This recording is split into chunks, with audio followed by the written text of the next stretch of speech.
directrice générale du Centre Marivé de Montréal, un organisme d'action communautaire qui existe depuis 1973. Alors cette année, c'est notre 48e anniversaire. Alors nous sommes un organisme d'activités éducatives, d'insertion sociale et professionnelle, de loisirs et de culture destinés aux personnes faiblement scolarisées.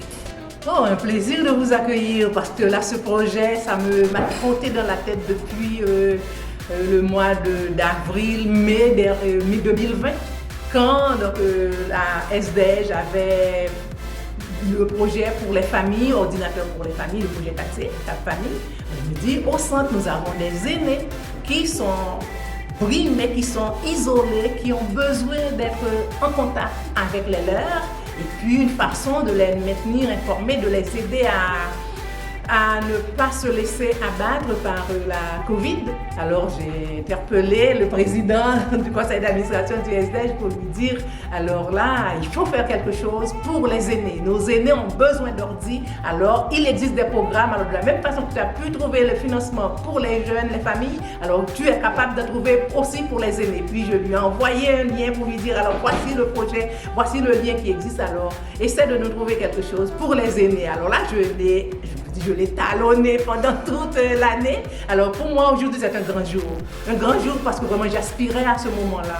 Parce que nos aînés, on sait, c'est des personnes qui n'ont pas beaucoup de moyens. On a beaucoup de soucis. Alors on voulait qu'elles restent connectées. Alors qu'ils soient aussi, pour qu'elles ne soient pas laissées en reste. Parce qu'on sait qu'on a pris un virage, un tournant numérique. Alors tout le monde, qu'elles soient aînées ou personnes faiblement scolarisées, auront besoin d'intégrer cet aspect-là, ce nouveau virage, cette nouvelle société qui s'instaure de plus en plus. Alors pour que tout le monde y soit, alors je suis vraiment contente, satisfaite, et puis je vois plein d'activités que nous allons pouvoir faire avec les aînés.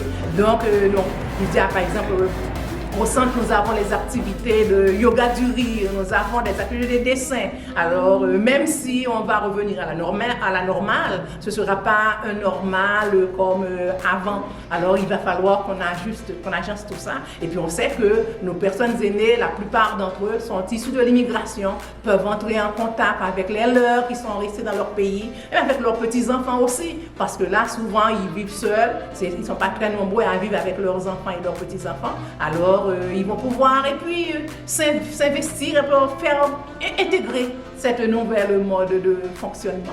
Alors c'est dans ce sens-là que je vois, et puis donc avec d'autres aînés, ils pourront se mettre en contact aussi. On va élargir le réseau, et je crois que c'est une très belle initiative du fait que SDEJ a pu interpeller beaucoup d'organismes qui ont développé, qui font partie de cet ensemble. Et puis à partir de là, donc on va avoir des aînés vraiment connectés, des aînés vraiment en réseau pour leur permettre vraiment d'arriver à une communauté de personnes aînées, réseautées, en contact, et puis qui font partie de la société.